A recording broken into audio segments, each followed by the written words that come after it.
Orang yang ingin cerdas secara spiritual harus dimulai dari akarnya.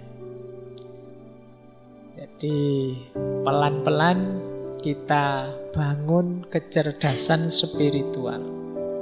Diawali tentu saja dari kesungguhan. Ini mirip dengan yang emosional kemarin ya. Bahwa kecerdasan spiritual ini sifatnya potensi dalam diri kita. Kalau tidak digunakan ya tidak ada gunanya. Kalau tidak digunakan ya mati. Maka pertama-tama akar kecerdasan spiritual itu kemauan dan kesungguhan kita. Untuk berefleksi, untuk merenungi hidup, untuk memikirkan makna. Kalau kita tidak mau, Pak saya ikut saja orang lain, Pak saya asal jalan saja, ya kecerdasan spiritualnya macet. Jadi yang pertama ini sungguh-sungguh ya, kalau bahasa agamanya niat. Ya kalau tidak niat ya apa-apa tidak akan hasil. Jadi rumus pertama adalah yuk sungguh-sungguh mari menyisihkan waktu untuk merenung, untuk muhasabah, untuk memperhatikan hidup ini, diri kita, lingkungan kita, melalui refleksi, melalui tadabbur, tafakkur, dan lain sebagainya. Ini yang pertama, akarnya.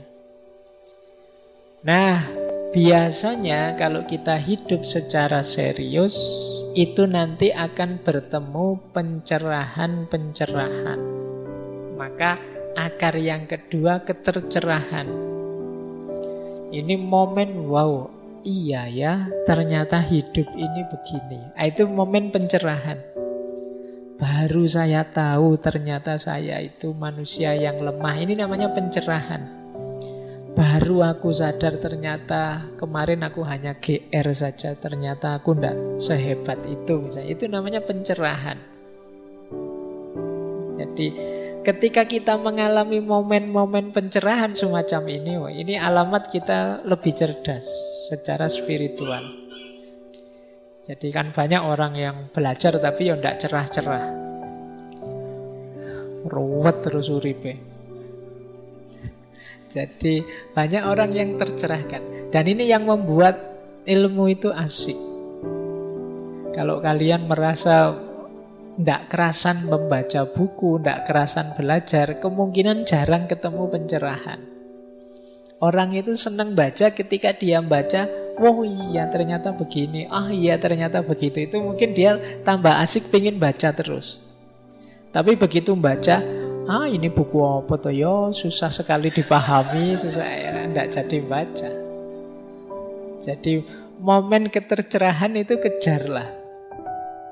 Momen wow, momen aha, momen eureka, momen apa saja.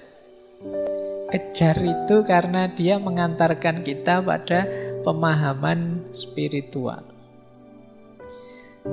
Enlightenment. Jadi ketercerahan. Itu rumus kedua. Jadi ada yang sungguh-sungguh, ada yang melalui pencerahan-pencerahan. Nah, akar kecerdasan spiritual yang ketiga adalah ketuhanan. Kesadaran bahwa kita ini ya tidak hanya terhubung dengan sesama, dengan semesta, tapi kita juga punya hubungan dengan Yang Maha Kuasa.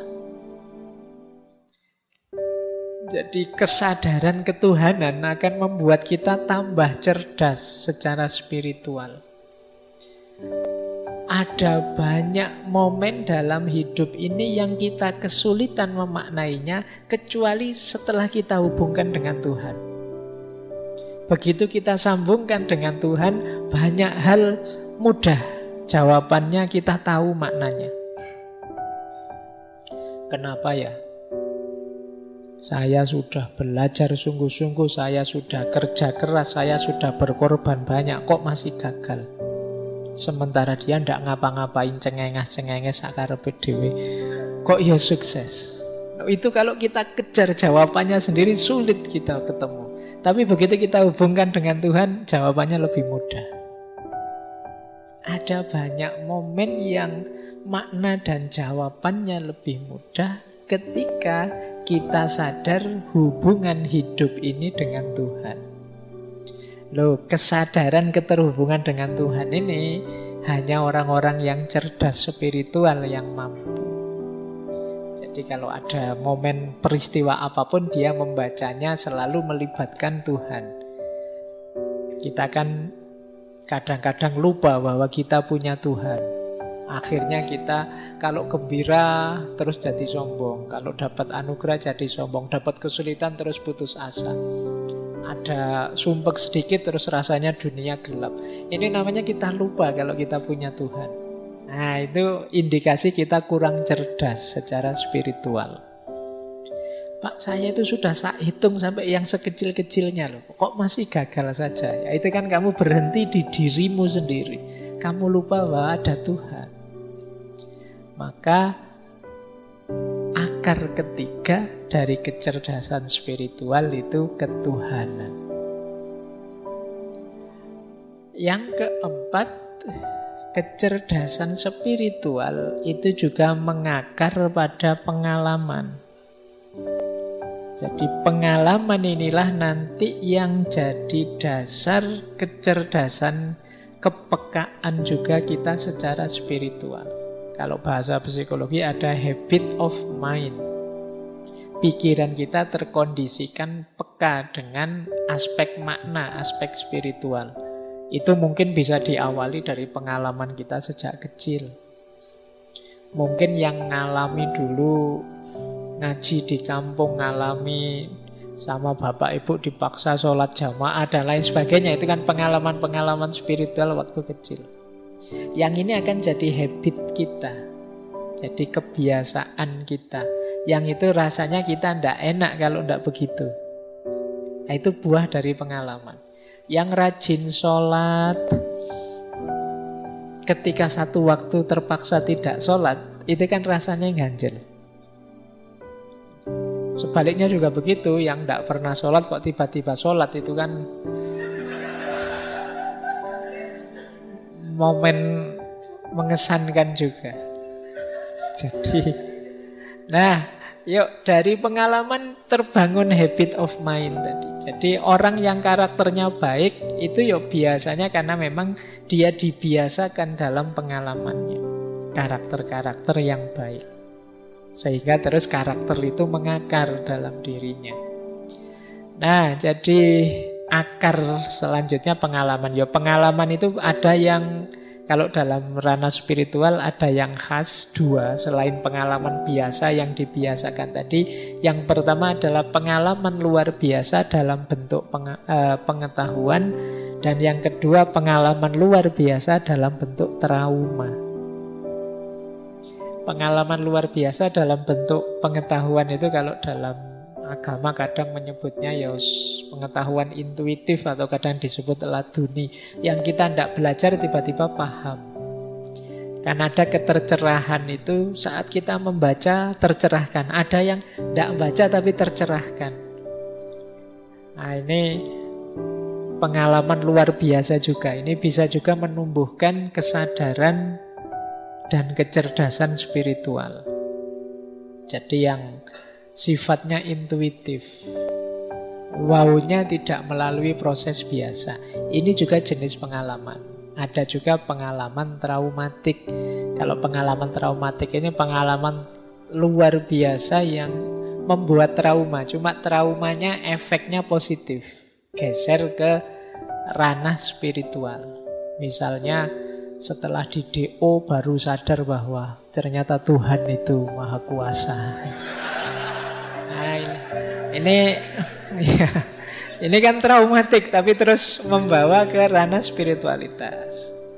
Begitu patah hati baru ingat, wah aku selama ini melupakan Tuhan, ternyata terlalu banyak ingat pacar saja kok lupa sama Tuhan misalnya. Terus jadi trauma yang membawa ke arah spiritualitas, melahirkan pengalaman-pengalaman baru spiritual. Nah, ini juga termasuk bagian dari kecerdasan spiritual. Nah, yang terakhir, kecerdasan spiritual itu juga muncul dalam interaksi kita dengan sesama. Kepedulian kita dengan sesama. Orang merasakan nikmatnya bersedekah, merasakan asiknya berkorban, merasakan indahnya berbagi dan lain sebagainya. Itu juga bagian dari kecerdasan spiritual. Orang yang tidak cerdas secara spiritual mungkin egois, diajak berbagi tidak mau, tidak peduli dengan sesama, waktunya disuruh korban, ala wong sunnah saja tidak wajib dan lain sebagainya. Pokoknya alasannya oke. Nah, jadi ini akar-akar. Carilah akar-akar ini yang memungkinkan kita tambah cerdas secara spiritual. Kesungguhan, kemudian ketercerahan. Cari momen-momen yang membawa kita pada pencerahan-pencerahan. Kalau males baca, ya dengerin YouTube atau apalah gitu. Yang penting membaca sekitar juga tidak masalah. Siapa tahu nanti dapat semacam ilham, intuisi, wawasan baru atau apa. Kejar itu.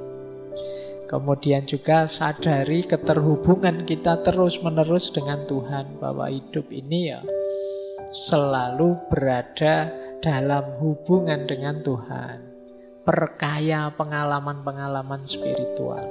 Sehingga dia akan jadi habit, tabiat kita. Dan jangan lupa kepedulian sesama. Itu melahirkan kepekaan dan kecerdasan spiritual juga. Kejar momen-momen ini biar kita tambah cerdas secara spiritual.